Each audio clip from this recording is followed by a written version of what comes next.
Welcome back to The Mentors. We're back this week with part 2 of our episode with Wayne Mackey, the founder of Statespace, the company that is helping people become better at video games through a training game. And last week in part 1 of our episode, Wayne talked about his history, the story of how he came up in the world and how he went from barely graduating college to actually getting his PhD at NYU and starting this company. And this week we get into the details. We talk about how did he get the company off the ground, how he funded it, how he grew his user base, and what sets them apart from other gaming companies out there. Please enjoy this second part of our episode with Wayne Mackey of Statespace. To create or work for. And, we got into Expa. So the Expa Labs program. So Expa founded by, Garrett from Uber, Naveen from Foursquare, Human, Vitor, Maloon and Roberto, the 6 Expa partners that are all operators of, founded companies or early stage employees at big top companies.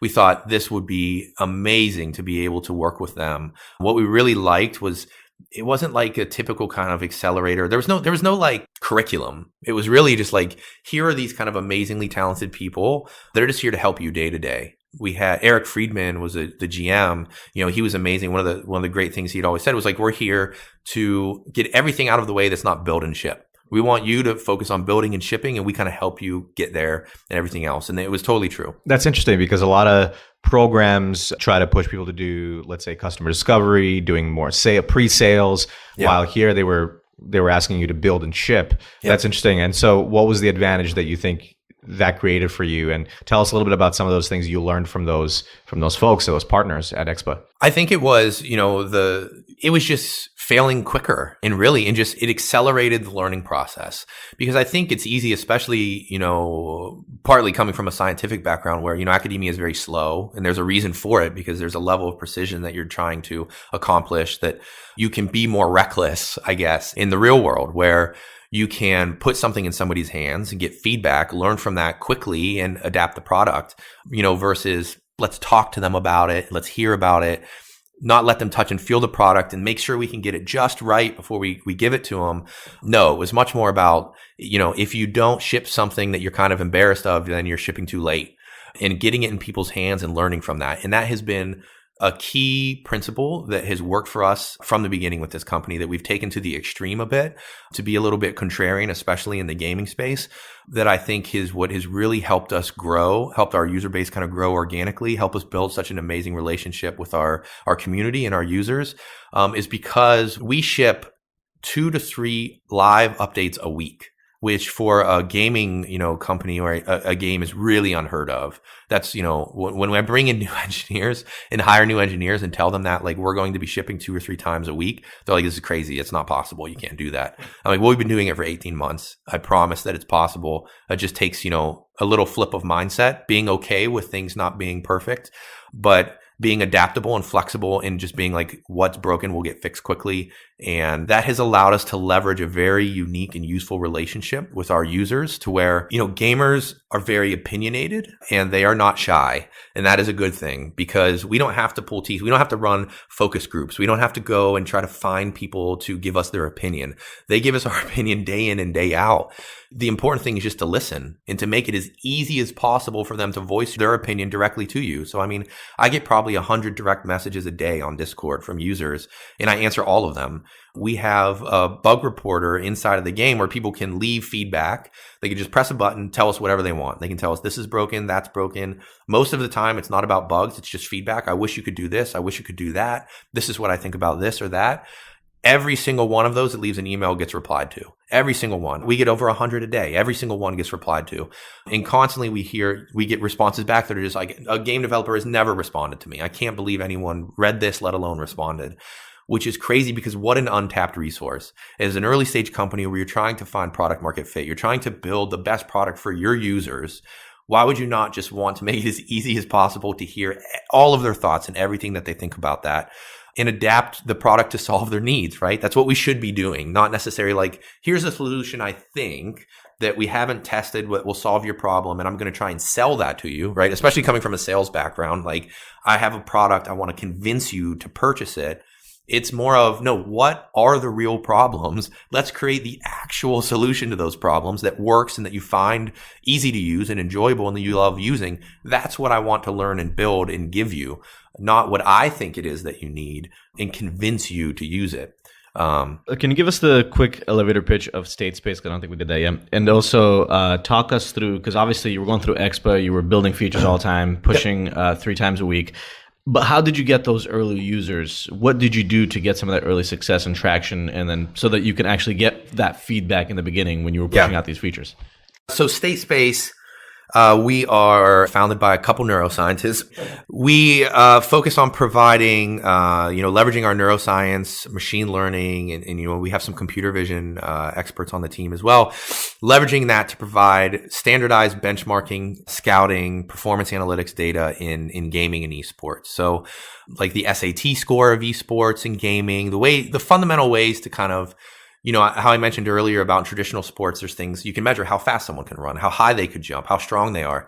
That data is very valuable and used along, many spectrums in traditional sports, be it scouting, training, contract arbitration, media and storytelling. It's just a fundamental piece of data that has so much value. So we've built our business basically around that data, not necessarily a single solution, because that data in itself, if you have that, and we've gone through great lengths to make sure that we, one, collect that in a proprietary way so that it's our data, which we can get into later is very, very important. But it solves multiple problems. And that was one of the hard choices from the beginning, was we knew what we wanted to do. We knew what large problem that we wanted to solve, which was develop the way to measure and use this data.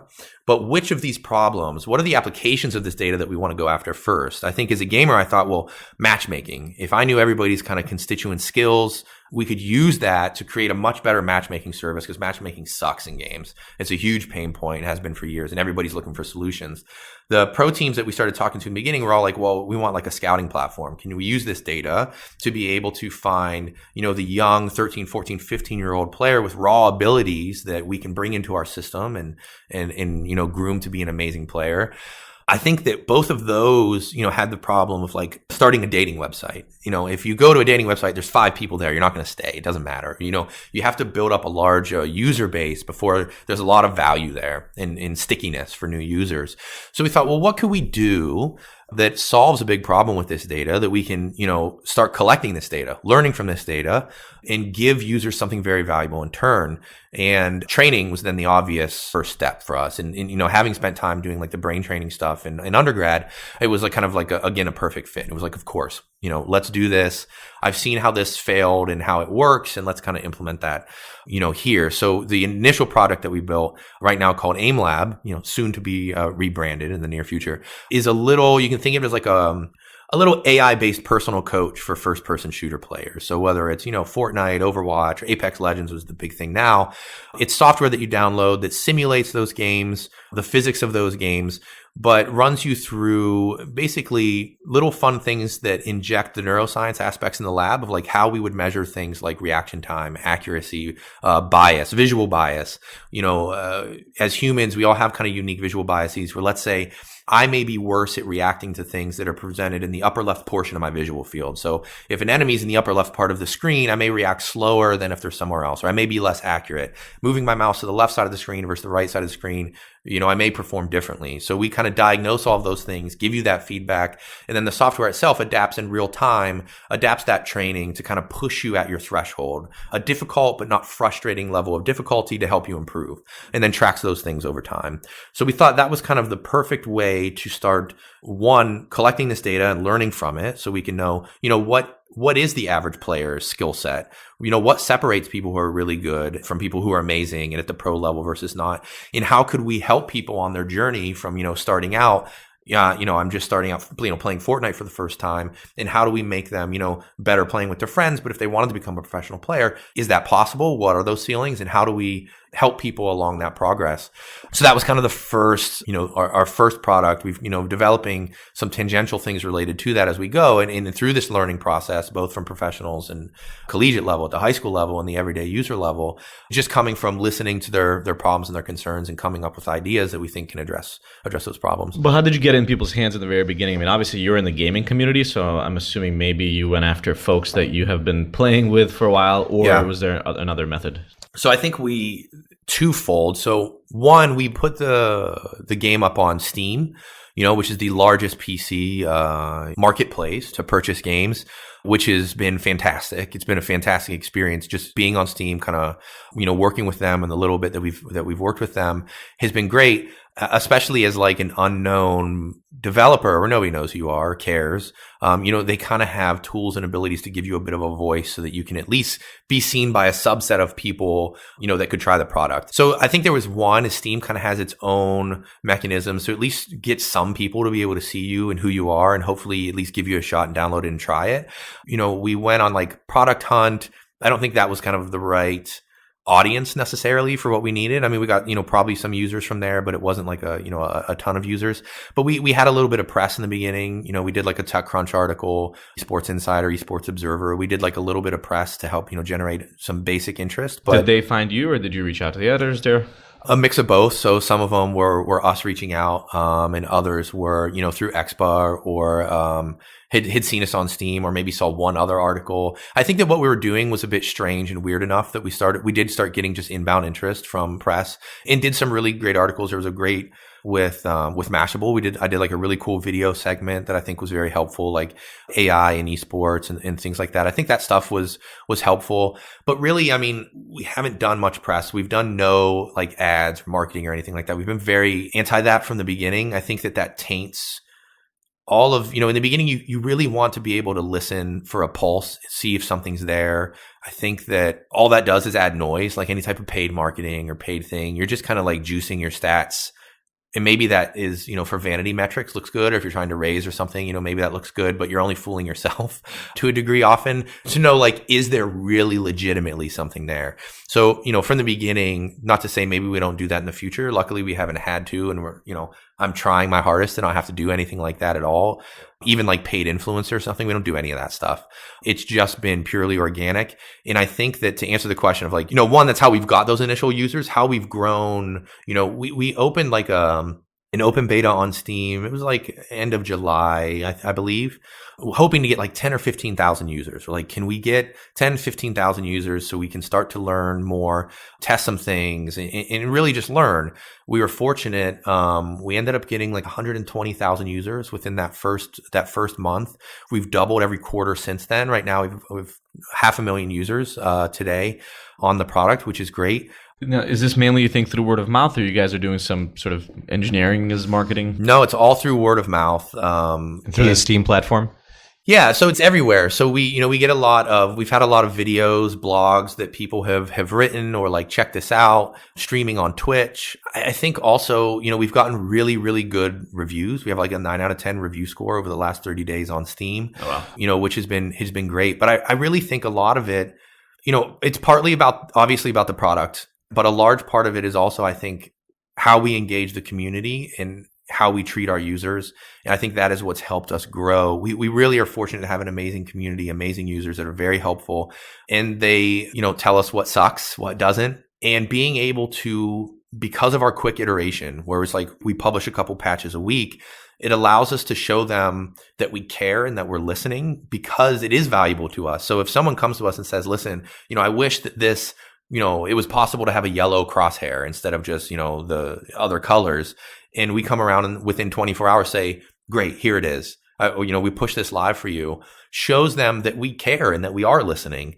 And that just facilitates them telling us more, more and being more open with us. And telling other people about it. Exactly. Because if they have that experience of, I sent someone something, holy crap, this developer listened, they responded to my bug report and fixed it, within 24 hours, of course, then you can turn them into, an advocate, not necessarily just for the product, but for your company. And this is the first product, and, obviously, hopefully a long line of products and solutions that deal with different aspects of the data. I think that was our first hire, was a community manager. And that's our number one priority, is absolutely our users and that relationship with them. I think that's kind of the no-brainer, most important thing that we should do. So can you share some quick metrics with us? How big is the company now? How many users did you guys? You charge obviously for your product as well. So no, it's free right now. It's free? Okay. So again, because we were like, all we really care about is learning and getting as much of that feedback. We thought that charging is while that solves one thing, is like, well, is it something that people are willing to pay for this solution? Well, we know that the solution isn't complete yet. And what we want to do is build that perfect solution. So adding that bar of you have to pay for it to be able to use it, limits how many users that we could pull from in the beginning. So, we didn't want that barrier. It just wasn't the point. And all that we really cared about, growth has been great. Like I said, we've been doubling every quarter. We have about 500,000 users, over the last, that was in 6 months, which has been great. But we're really focused on just engagement and stickiness. The product's only about 35, maybe 40% done. So it's still very much being built alongside the community as we continue to listen, find out kind of what problems are and try to solve them. We've actually had to push back on growth a little bit. So we had in January, for a few days, we were the most watched game broadcast on Steam. And we were like on the front page of Steam and stuff like that, which was great, but we were getting 10, 15,000 users a day. We're like, no. We know our onboarding process isn't where it needs to be. Our user experience isn't what we want. And that's what we're working on right now. We're not trying to pour gas on the fire. Let's shut that down. So we turned off the stream, which the reason that we started the stream in the first place was we were trying to really lower users' expectations in a good way. So instead of creating this flashy trailer of like, this is some amazing thing that you should download and like super hype them up, we're like, let's just show them exactly what it is. Let's take video from the community. We got about 6 hours of users in the community of just them playing it. Just stitched it all together as one 6-hour long loop. We're like, let's put this right on the store page so that when someone comes, should I download this or not? We're not hiding everything from you. This is exactly the state of the game, warts and all. This is what it looks like. This is what it is. If you're not ready for that, kind of to deal with some of the brokenness or the bugs that are there, it's okay. Just wait. And, we're working on it. But if you want to kind of join us on that journey, jump in. So for us, it was more about expectation setting. And we learned a valuable thing, though, was that people are interested in, well, what are other people doing to get better? I know at what level I play, but what does someone who's really good look like? What does that actually look like? And what are they doing to get better? And I think that was an important lesson for us to learn.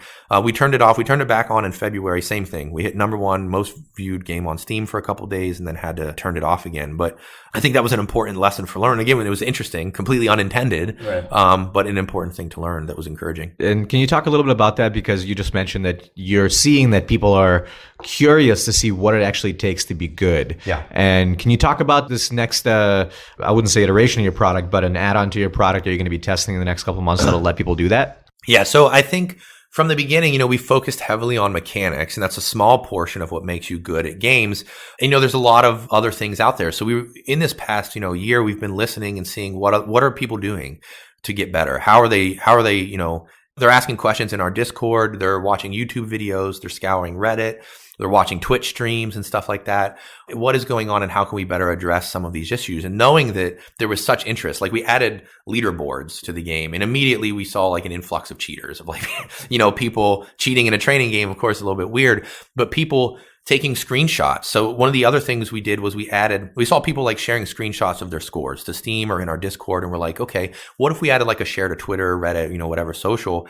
But again, we don't want to grow. So why don't we add a button that's just like share your results and it dumps it to our Discord. So it's only people who already have the product anyway. We average about 2,000 screenshots a week being shared. So we're like, okay, there's definitely something here. People want to compete. People want to see what other people are doing, but people also want to learn from other people. And how best could we solve that problem, given the technology that we have as well. So a new feature that we're rolling out, we've internally called the Academy. I'm not sure if that will be what it's called in the product, but it mixes kind of like, you can think of like Masterclass or Coursera type of instructor content where it's like, a professional player saying, here's how you, focus on flick shots versus track shots, how to find your perfect sensitivity, like game training 101 with some video content. But instead of just like video content and then go off and do it, there's companion, aim lab training that goes with that. That's just like, okay, here are the exercises and the activities that you're going to do that's custom built for this lesson. You get our little machine learning does its magic that kind of tells you what you're good at, what you're bad at based on the outcomes. That training adapts to you, but you also get adaptable video that's go, okay, here's where your strengths are, here's where your weaknesses are, here's what you're going to do next. The training is going to adapt. You're going to see this. So it's really like a handheld, walkthrough to help you go through things. And instead of just a course, like here's a course, you complete it, it's infinite replayability because it adapts to you as you continue to grow. So it's less on like, well, I've completed this course, I'm done. I've absorbed the content. I've done X, Y, Z. It now adapts with you as you continue to grow. So we're really, really excited about that. I think it helps us solve additional needs beyond what we've been solving. And I think it's something that, again, we kind of have this rising tide mentality where, we're trying to bring the community up with us. So like it's also our first, dipping our toes in revenue, but we're doing it alongside the community and the content creators. So it's a rev share. It's a 50-50 rev share split, similar to like, some of the online course like Coursera and stuff like that, where the content creators create the content and they share in all of the revenues and profits and things like that. Well, it sounds to me like it's a big opportunity. You guys are 30-40% done with the first product. You're already at 500,000 users. Clearly, you were able to be attractive to an accelerator. Did they give you some funding? Obviously, you have to support the engineers and yourself. So are you guys raising money now? Have you raised some already? Yeah, so we just closed. We did $500,000 with Expa. And then it was about July or August, the same time we opened the beta, we were like, okay, let's go get a little bit more money. So we were going to do like another $500,000 with like Expa. We thought, okay, let's get like an additional investor or something involved, to expand the network and just get some more help. And we were fortunate. We had like a lot of interest. We ended up doing $1 million. We had like 2.8 committed, but we just didn't want, we didn't want to get ahead of our skis and we didn't need that much money. So we did $1 million. We got FirstMark involved, which was also great. I talk about like at the early stage about conviction, and people are always like, "Well, we invest in founders, not companies." And they all kind of like to have that line. I mean, with FirstMark, I think we had a total of 2 meetings, and it was like 8 days apart from like initial meeting to like, yes, let's rock and roll, let's go. Why do you think they made that decision so quickly? What was it about you guys? I really think it was about conviction. It was about a little bit of early traction that we had. I really do feel like they just believed in me. They believed in our team and what we did, how we solved the problem, the approach that we took, and the skill sets that we had, in the timing and in the opportunity in the space. But I think they have so much told me that a lot of it was about me, and it was about the team, and it was about believing that we'll solve that problem and that we can kind of kill it. And then they actually we just did another $2.5 million with FirstMark, Lux, and Jeffrey Katzenberg's WonderCo. We're actually closing it now. Again, FirstMark was kind of like, let's rock and roll. I think this was like 4 days. We had like a board meeting on Friday, and then it was like, let's talk to the partners on Monday. Let's go. Let's pour some more gas on the fire. Allow to hire more people. I mean, again, now that we have such traction, and users are so important to us, it's important to us to keep up with their demand and with what they want, right? So we need to be able to hire more. We need to be able to go a bit quicker and push out some of these things, to keep up with that. And just super excited. We're a team of, like 10 and a half right now, and looking to add, another 6 to 8 people and, just rock and roll over the next. Where can people find you, especially if I'm a talented developer and they'll want a job at a company? Always looking for talented developers. So you can just email me, personally, Wayne, at statespace.gg. You can go to the website, statespace.gg. We have some job postings on AngelList, and also feel free to like join our Discord. I'm like talking to people there all the time. It's the easiest place to find me. You can just DM me on there, hit us up on the website, Discord, post in our Steam forums, wherever. So Wayne, I think the big recurring theme, at least for me in this conversation throughout your life, is that you followed your passion, but you also were able to, at different stages and important inflection points in your life, to find people that were going to get behind you and support you, those mentors or investors or advisors, whoever, who actually helped you figure out that, I can do this. I can work on this stuff. Yeah. And then, of course, you paying attention to what's important for me to get to the next step to be successful. Like, hey, I need to finish my PhD in 4 years. Hey, now we have this business that we're starting. How do we get something to users that they want? And constantly listening to users, which fuels growth. Of course, that's what helps attract people like that, is when you actually do the things you say you're going to do. Right. But is there anything else that you can leave us with about, how do you get in front of those kind of people and get them to support you, and also figure out which of those people to surround yourself with? Yeah, I mean, that's 100% like I attribute a lot of our success. I mean, hard work only gets you so far. And I've been super fortunate to have amazing mentors. Both everybody at Expa has been fantastic. Matt at First Mark, David at First Mark, some of the investors that we brought on now that I've known for a year, like, Lux and Zach at Lux, Artine at WonderCo, and then amazing advisors that we've brought on, like Andreas Thorstensen, who's now at PopDog, but he was in the VC world for a while, but a Counter-Strike world champion, did his own startups for a while, founded one of the most popular teams. And Lai, again, was in VC, but also co-founded a big team. Dan Chu was VP at ESPN. Like, having those people that you can go to and ask questions, especially as like a first-time founder. Like, I know that I don't know things. So I try to be, I'm hopefully very coachable, because I think that's important. And even the science background helps with that, right? It's like, I know that there's lots of things I don't know. I think it's really important to have that learning and growth mindset. If you're out there talking and like getting in front of VCs, and they're telling you no, there's a reason in the beginning. Like, there's a reason, and that's okay. And you have to like take it and learn from it and ask for that tough feedback of not just like, okay, you're passing, but go ahead, shoot me straight. What's the real reason? Is it, if I did this, then, what would I have to do to make you reconsider? Like, what metrics do we have to hit? What are the reasons that you said no? I think that's super important, and you can't have an ego about it. You have to be like, okay, well, this is reality. Whether it's right or not, this is what people believe. Maybe I didn't tell the story correctly. Maybe there's something in the communication I'm not doing if they've been, led astray. But there's reasons, and you should relish that feedback, take it to heart, and use that to adapt what you're doing. And, maybe the hard answer is that, it's not worth pursuing. Better to find that out sooner than it is later and go pursue the next cool thing that you want to do. But surrounding yourself by the right people is invaluable and is definitely a 10x kind of a thing to your company. So talk to people, network with people, surround yourself with the right people. I think that's the biggest thing, even in life in general, not just like, the funding thing. I talked about how I had that professor who supported me early on. I luckily have had amazing parents who have always supported me, even in the crazy stuff and crazy ideas that we had to do. Like, yeah, sure, go for it. And, my wife is amazing and super supportive to be even like, oh yeah, you don't want to be a professor anymore. You can do this crazy startup thing. Okay. Like, and the support she gives me every day, having those people around you that believe in you is just invaluable. I think that's an awesome place to close out this episode, is that if you don't have people in your life that will say yes to your crazy ideas, then you'll never be able to figure out whether they could be anything someday. Yeah, go find some new friends that will support your crazy ideas. And you've been able to do that throughout your life. Wayne Mackey of Statespace, thanks so much for coming on this podcast, and we're excited to see where you take this company next. Thanks, guys. Appreciate it.